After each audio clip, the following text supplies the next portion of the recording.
বিষ্ণু ইসা ইসলাম হুনাইনের যুদ্ধ শেষে ফিরতেছেন, পথিমধ্যে বেলাল রাদিয়াল্লাহু তাআলা আনহু আজান দিচ্ছেন। তো পাশে ছিল মুশরিকদের একটা পল্লী, কিছু মুশরিক তরুণ তারা আজানকে ব্যঙ্গ করতেছে। মনে কষ্ট পাওয়ার মতো ব্যাপার না, কিন্তু বিশ্বনবী ওইখানে দেখেন কি খুঁজলেন। বিশ্বনবী খেয়াল করলেন কণ্ঠটা বড় সুন্দর, দরাজ গলা। বিশ্বনবী সাহাবীদেরকে বললেন ধরো, সবগুলারে ধরে বিশ্বনবী সামনে আনা হলো। ওরা হাঁটু গেড়ে বসলো। বিশ্বনবী বললেন তোমাদের মধ্যে কে যেন ব্যঙ্গ করে আজান দিচ্ছিল, তার গলাটা বড় উঁচু।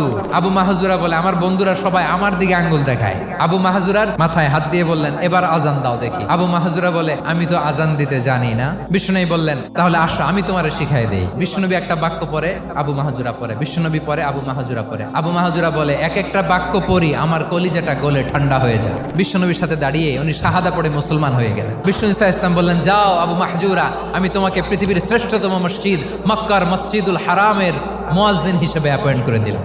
দেখছেন কিভাবে ট্যালেন্ট হান্টিং করতে হয়।